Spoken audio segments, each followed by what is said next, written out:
Next up, we will have Dr. Bonnie Henry and Adrian Dix briefing us on what is happening with COVID-19 and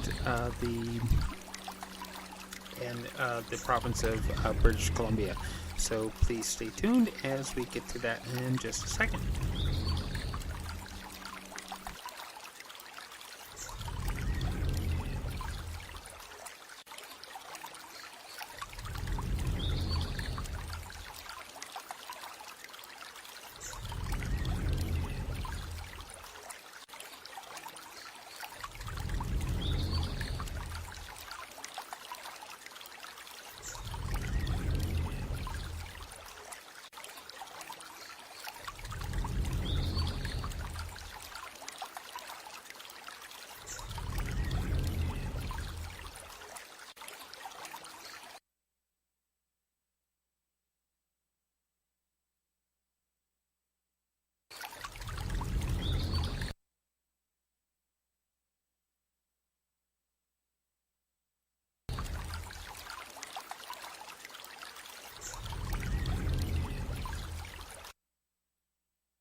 487 in Fraser Health, 81 on Vancouver Island Health Authority area, 130 in the Interior Health area, and 23 in Northern Health.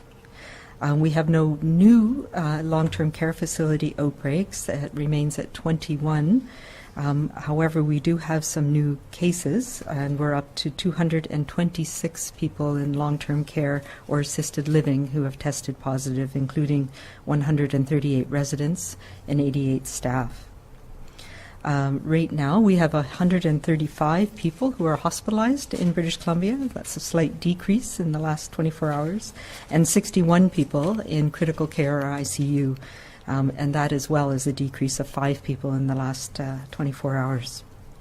Sadly, we continue to have deaths from COVID-19 in BC, and there were 5 recorded in the last 24 hours, bringing us up to a total of 48 people who have passed away in British Columbia from COVID-19.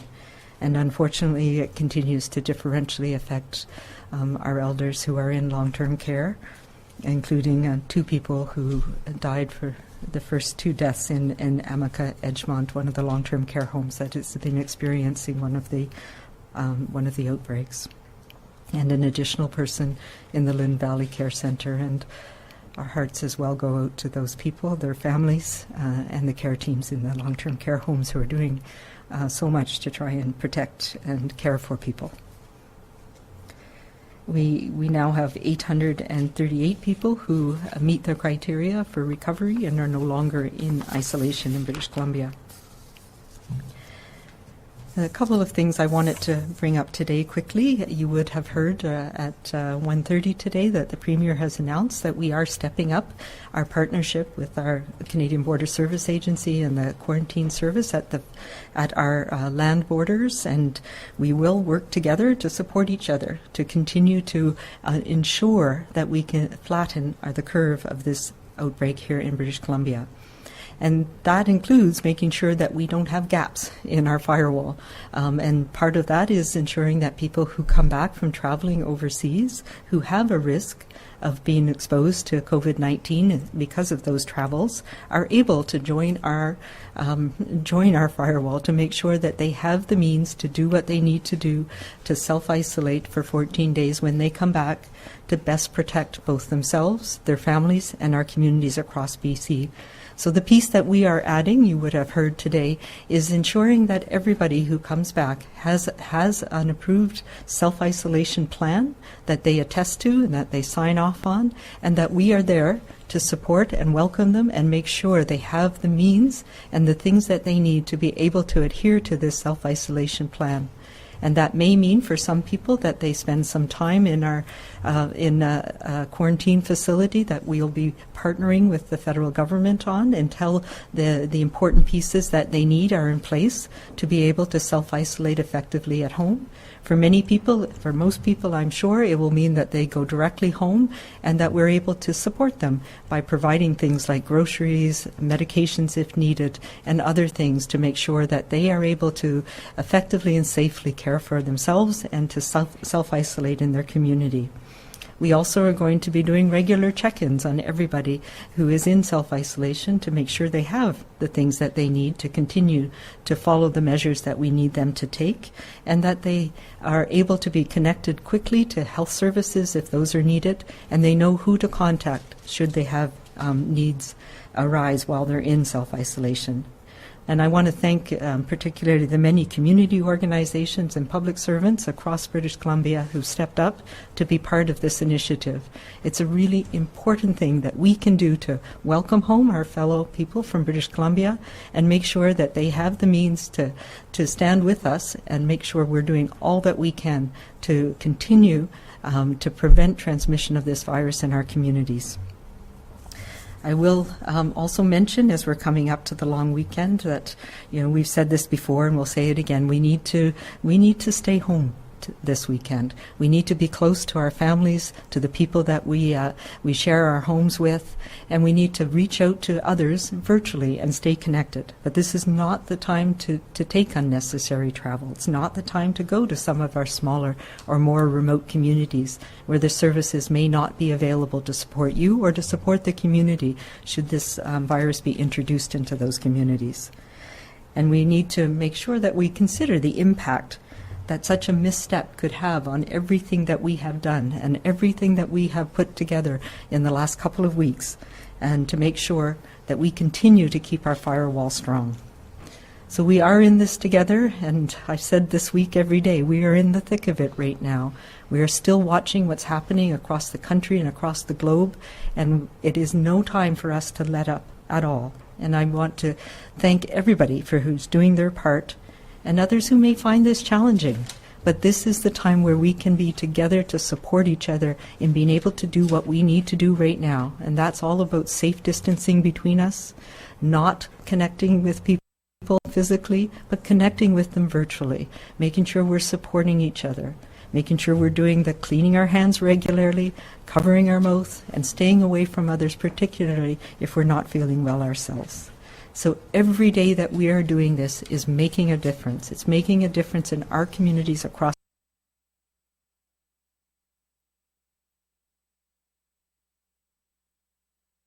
British Columbia. And this is our time to continue that, to care for each other, to bend the curve together. And as the Minister said, thank you very much, Dr. Henry. And I wanted to, first of all, join Dr. Henry in my condolences for the family, for the friends of the 5 people whose deaths we announced today from COVID-19 in BC. It's 3 of them in long-term care, and this is shows, I think, the difficult nature of COVID-19 for families, and want you to know that we're with you, we're supportive. We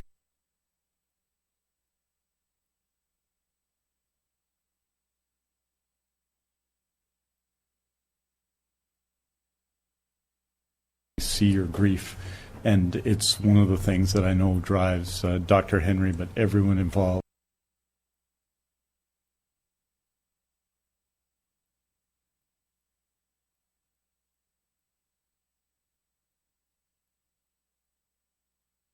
In the provincial health team, because we know what it means to people.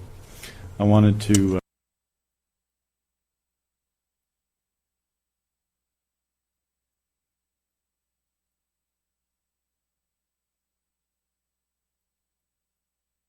getting well at home have been in many cases hugely successful. I want to acknowledge all those people who work in the community. We think a lot about the possible impact, and we model about the possible impact on acute care, but we know the value that divisions of family practice doctors bring to them, and we want to be supportive of them in every way that we can.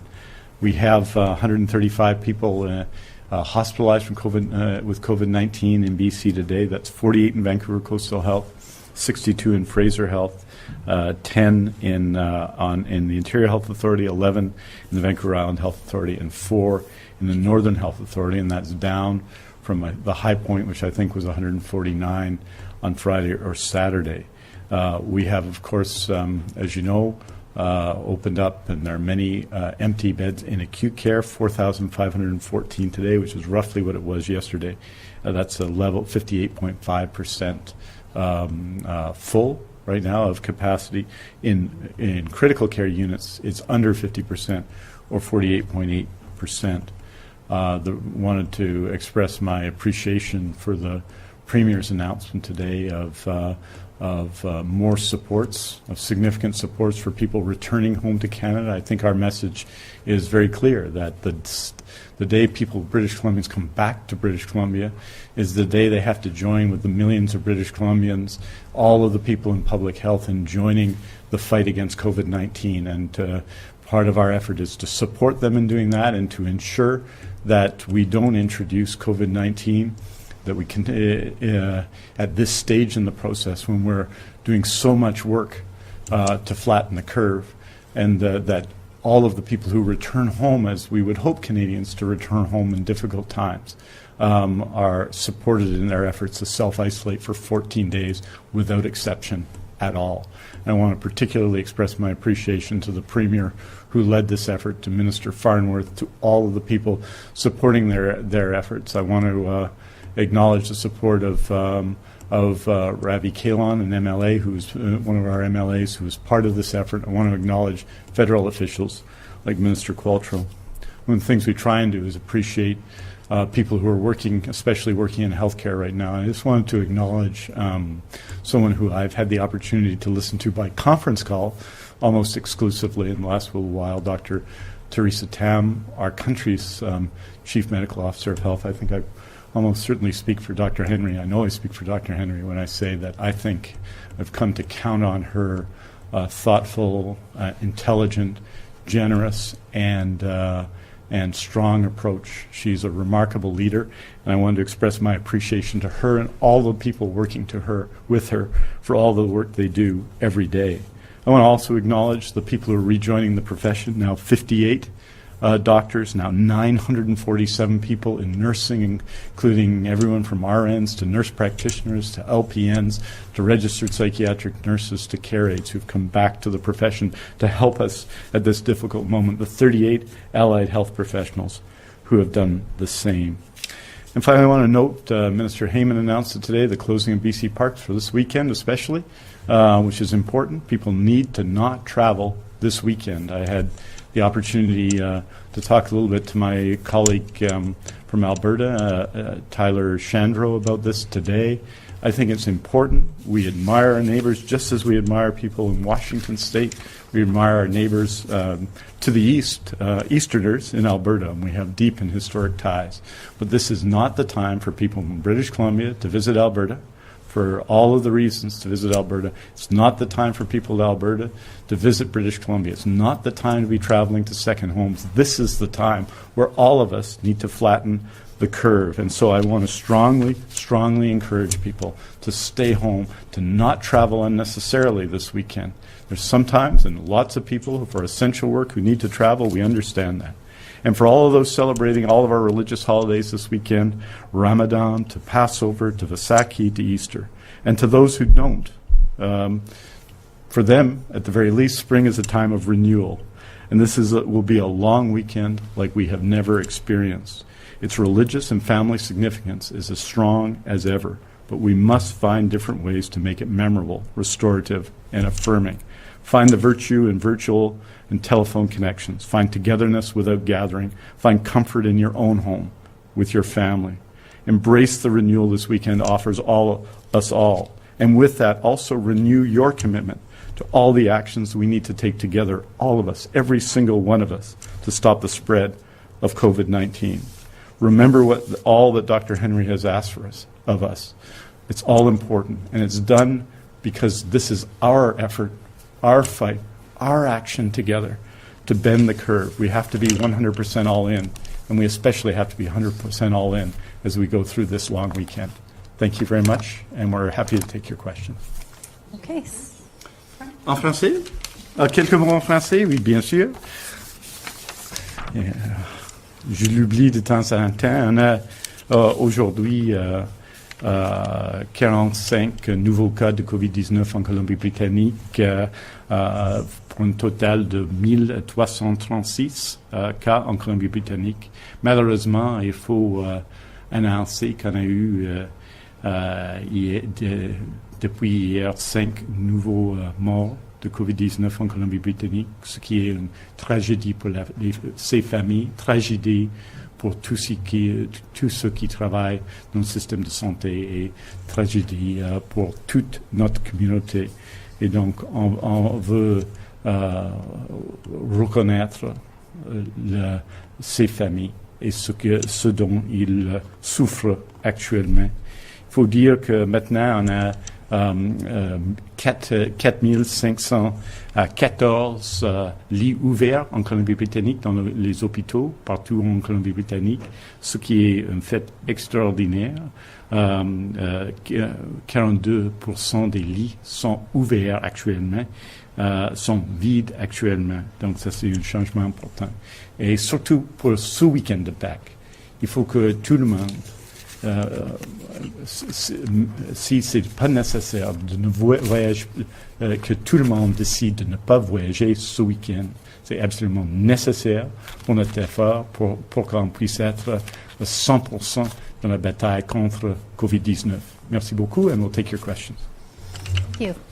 As a reminder to everybody on the phone, please press star 1 to enter the queue to ask a question. You are limited to one. And please take your phones off mute. You will not be audible until we call your name. First question today is from Binder Sujin. Go ahead. Hi there. I just wanted to check. Out of Ontario, we heard that they had a testing capacity that was greater than what they were actually doing in terms of tests, and the Premier there has asked for more tests. And I'm just wondering, in BC, as our capacity grows, are there plans to increase tests? Because I think at one point you said that was sort of on the to-do list longer term.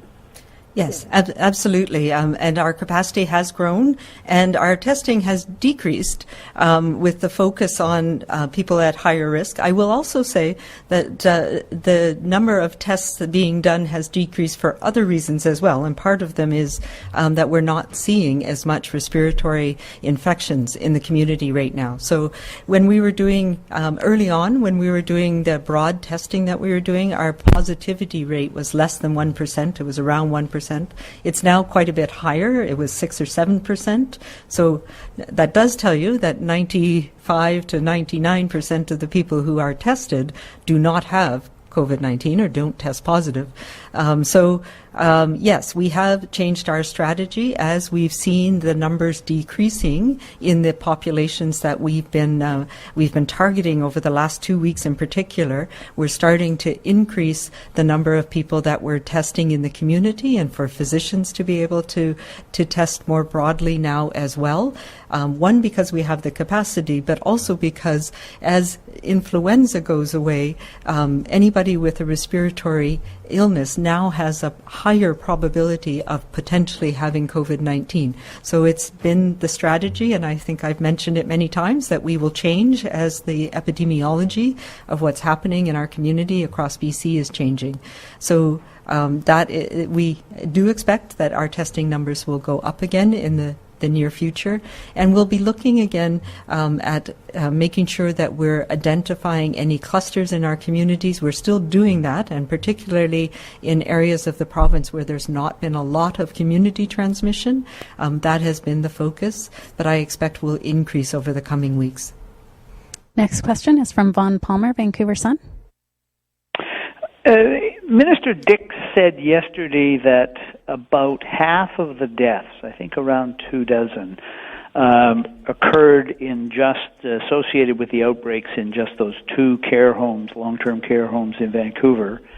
And Dr. Bonnie Henry said yesterday that I believe there are no outbreaks in any long-term care homes on Vancouver Island, even though demographically Victoria is sort of ground zero for the aging population in Canada. I wonder if you could offer any insights into how or why the problem got so out of control in those 2 homes in Vancouver, and how, conversely, it managed to avoid any outbreaks here on the island. Yeah, I wish I knew. There's a couple of things. One is we know that cases were transmitted in the community, and there was an increased pressure of transmission in the Lower Mainland compared to the rest of the province. Part of that had to do with the population. That's a much higher population, the population density, but also our proximity to Washington State and the introductions of quite a lot of people, both people traveling back and forth and people from Washington who came to British Columbia. So the challenge that we had, and the initial outbreak in the Lynn Valley Care Centre is representative of this, is that it was a very mild mild illness in many people, and so the outbreak was not detected at its early stage. It was well advanced by the time it was recognized, and it's unfortunate. I mean, it's really challenging for us. It was during influenza season where people are heightened awareness of respiratory outbreaks and influenza-like illness in those communities.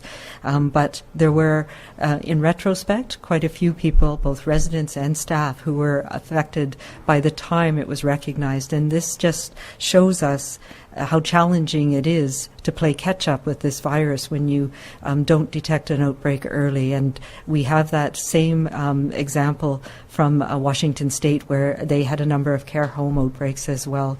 And as we know, there's nothing we have right now to prevent transmission or to prevent you from getting sick after you've been exposed. And we've come to recognize how challenging it is to manage these outbreaks, particularly with people having mild disease. So that's, that is unfortunately what happened both in Harrow Park and in Lynn Valley. I think we learned, though, across the province from what happened, particularly looking at Lynn Valley, and we've taken a number of measures in all long-term care around the province to ensure that we heighten our awareness, that we focus testing on those areas to be able to detect it early. We've put in measures around healthcare workers not transferring between different facilities as frequently, and that is something we're doing across the board as well. But all of those enhanced measures have led to very few cases in most of the other outbreaks that were detected very early, and is one of the reasons why here on Vancouver Island and in the rest of the province, all of the long-term care facility outbreaks we have are in Fraser Health or in Vancouver Coastal. So I think it's a testament to learning from the initial outbreaks, learning from what happened in Washington State, and trying to do the best we can to protect that very vulnerable population of our seniors and elders in long-term care. Next question is from Moira Warburton from Reuters. Go ahead. Hi, Dr. Henry. I realize you touched on this in the past, but I'm wondering if you can expand a little bit on whether you specifically what you think helped BC to apparently flatten the curve so far. Yes, well, so far, and I think that's the really important thing is every jurisdiction is experiencing their own pandemic, and ours has really been driven by our long-term care facility outbreaks in the Lower Mainland. I think the things that helped us, perhaps, and it's impossible to compare. Part of it is timing. When our March break was, learning from what we were seeing in other places. Particularly, Quebec's March break was a little bit ahead of ours, and we saw the impact of what was happening there. We also very much were affected by what was happening in Washington State. So part of it, I think, was our early testing strategy, having a very wide net for testing and being able to pick up. And, part of it's preparedness, part of it is timing, and part of it is quite frankly luck. But I also think right now, what we've been doing in the last couple of weeks, and the buy-in from everybody in all communities in this province has made the difference. We know that washing your hands frequently makes a difference. We know that keeping that distance between us, that safe distance, so that we're not spreading our germs, makes a difference. We know that not having indoor group meetings where we have the potential for having prolonged contact with somebody who may have very mild symptoms, and we learned this from Germany, we learned this from other places, from what we heard from Wuhan, that if you're in close contact together, even somebody with very mild symptoms or early before their symptoms start can spread it. So we tried to learn from what was happening around the world and put that into play here, but I really think it also comes down to the fact that people in BC recognize that these are the things we had to do now, all of us, to break that transmission and to protect our communities and our families. Next is Victoria Chang, Ming Pao.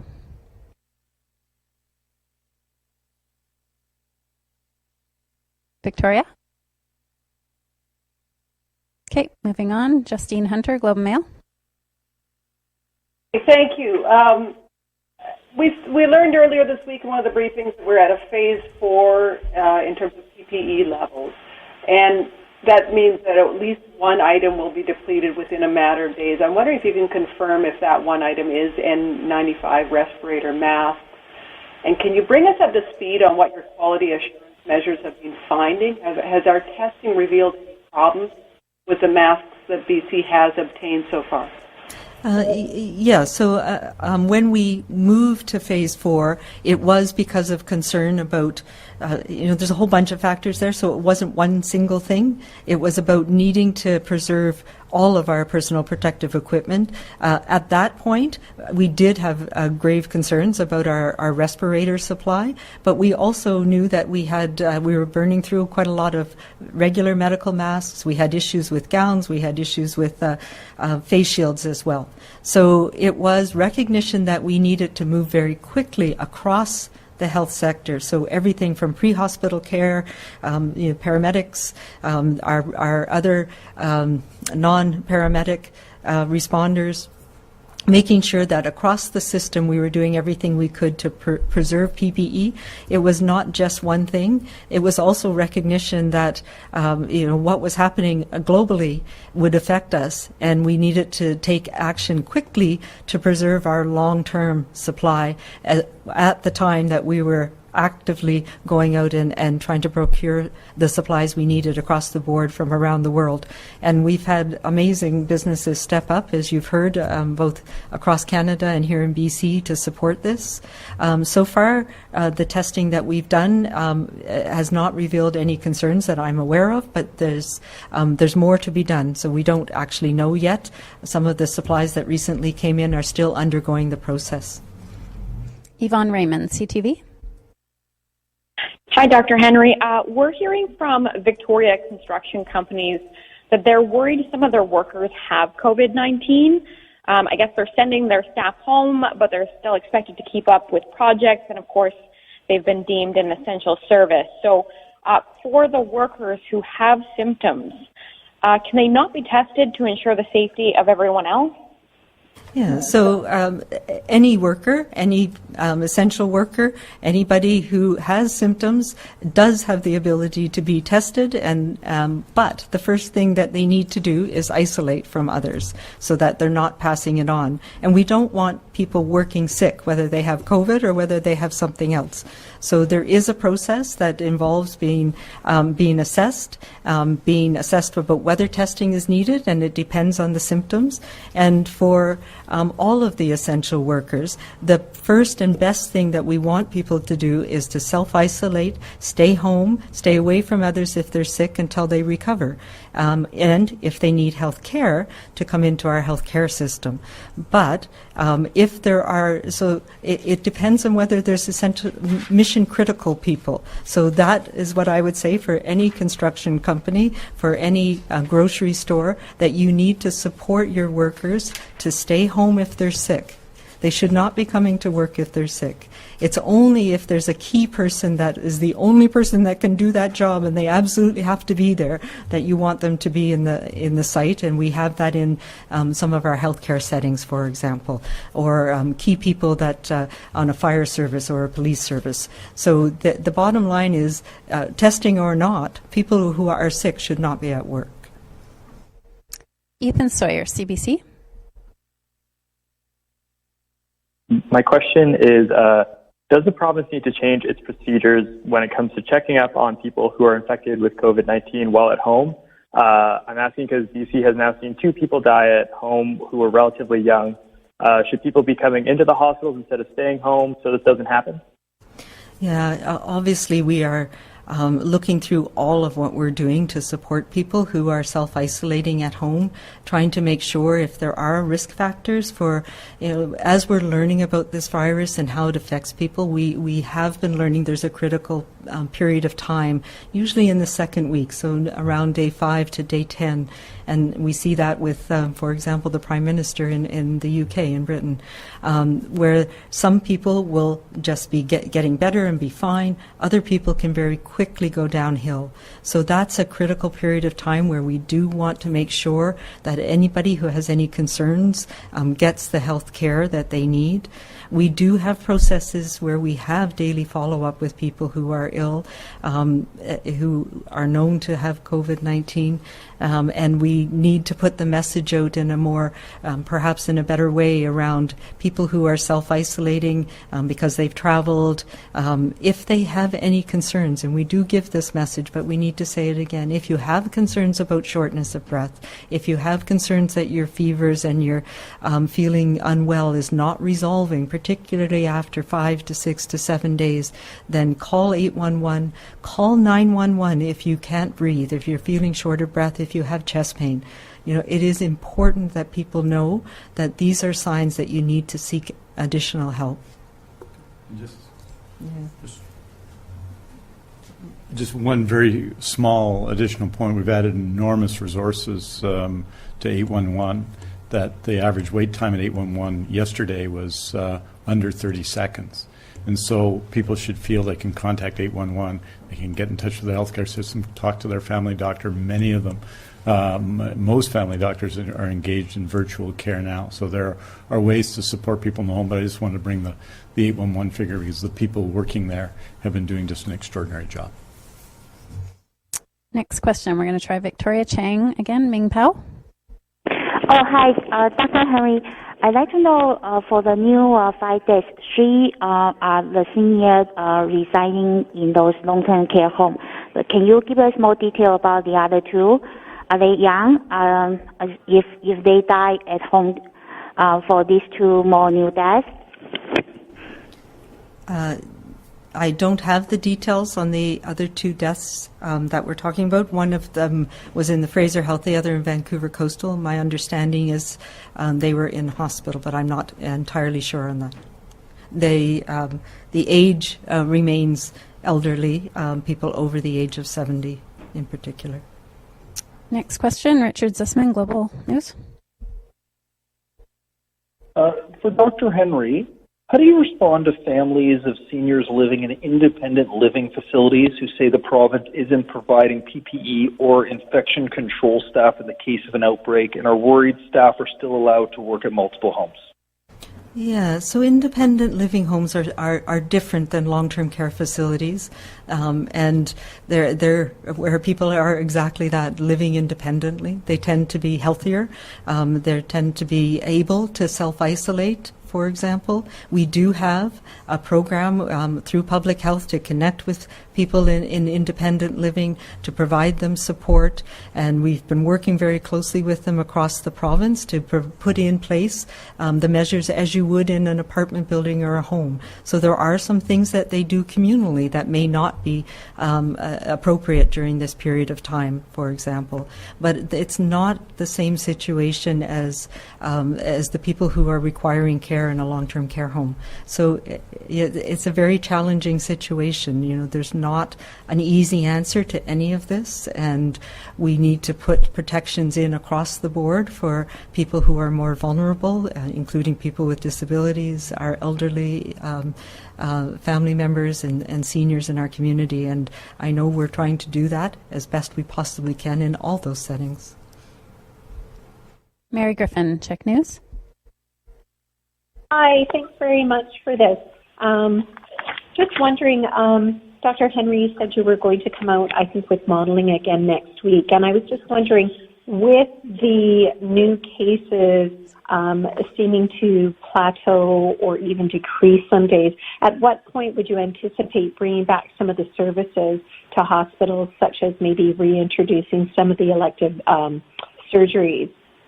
Yeah, those are the questions that we've been talking about in detail and planning about in detail over the past weeks. Well, quite frankly, and I've said this before, since the moment we put on these restrictions, we started thinking about how are we going to lift them and what are the key things we need to know that it's safe to do that, and how would we start and where would we move. And I know we've talked about some key people, wise people have come in to help us with those, including Michael Marchbank, who's a health leader who's been part of the system in BC for a while. There are ongoing conversations, and we'll talk more about it next week when I show you what we're working on. But I was on a conversation again this morning, one of the national calls that I am part of, where we had, what is the goal? What are the key pieces of information we need?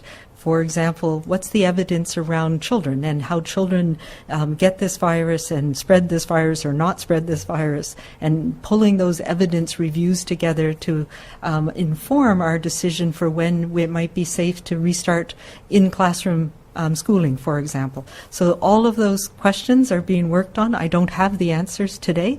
We will be coming up with some thinking and plans. We'll also, I've been talking with our modelers, particularly our team at BC CDC, about what are the key things that we'll need to watch to see if restrictions need to increase maybe in the future, if we start to see a lot of community transmission again.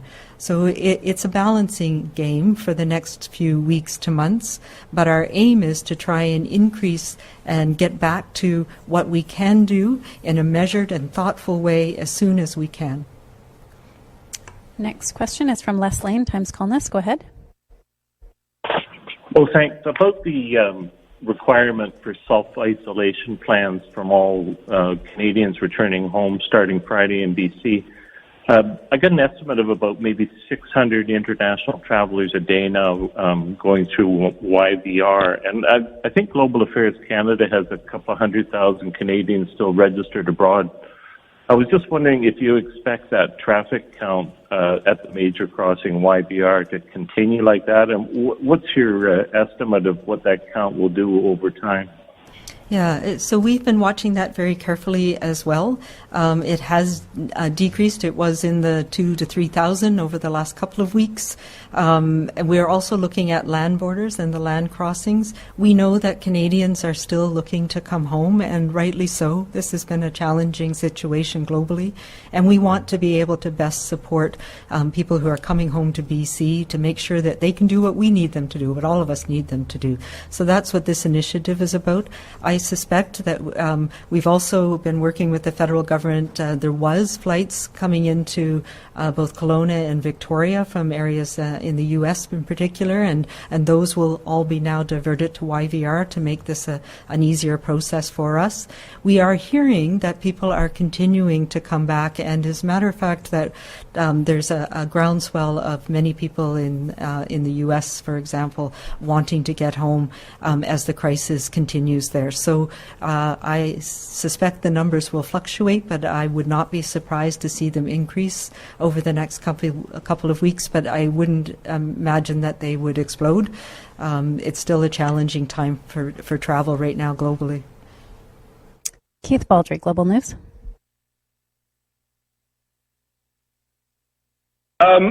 Based on our knowledge of how fast this virus presents itself, when do you think we'll know whether or not enough people followed your direction this weekend and did not gather in large gatherings and basically stayed home? And secondly, any update on the clusters in the group homes you referred to yesterday? I don't have any update on the clusters in the group homes. I know they've been going on for some time. I understand there's no increase that I'm aware of. In terms of when will we know, that's the challenging thing, because we know the incubation period is up to 2 weeks, but most people start to become ill within 4 to 7 days. So we will be getting through next week and watching the numbers and watching how things go, looking at our testing, looking at the public health contact tracing and follow-up we're doing in our community very carefully over the next 10 days. We are, as I say, in the thick of things here, but they are also in the thick of things in Ontario and in Quebec, and we're seeing increases across the prairies. Alberta and BC are similar in terms of where we are perhaps in our trajectory. We're also seeing a lot of increase continually in cities in the U.S. So it's all going to factor in to what's happening in the next 10 days. Okay, we have time for one more question this afternoon. For any reporters that didn't get to ask a question, there will be a statement released later this afternoon with all the information covered off today. For recommendations on protecting families and communities from COVID-19, please visit bccdc.ca. For non-medical questions about the province's COVID-19 response, visit gov.bc.ca/COVID-19. And for a full listing of the Provincial Health Officer's orders, visit gov.bc.ca/PHO guidance. Last question is from Shannon Waters. Hi. I am wondering, yesterday we had talked about the testing of hydroxychloroquine, I think I got that right, as a potential treatment for COVID-19. But I'm wondering, based on sort of the instability of the supply globally, what we've seen with India and the actions that the U.S. has taken, what steps the province might have taken to ensure that British Columbians who are normally being treated for various conditions, including lupus, with that drug, to ensure that they continue to have access to that supply. Yeah, so hydroxychloroquine is a drug that we've had around for a long time, but as you indicate, people with lupus and rheumatoid arthritis do take it for treatment on an ongoing basis, and it's quite effective. It's a relatively new use of that drug, which is an anti-malarial. So yes, Health Canada has taken steps several weeks ago to ensure that we maintain our supply and that there's not a run on the drugs as well. We have provisions in place in the province and across the country to monitor and restrict the amount of access to certain prescriptions, and this is one where we're watching it very carefully, and there has to be a justification so we can access it. It's an off-label use. It can be accessed only under the special access program currently, or for so we're trying to put those balance measures in place to make sure that those who need the drug on an ongoing basis still have access to it. Okay, I think that's all the time we have for today. Right. Thank you. Thank you. Enjoy the sun and stay apart. Exactly.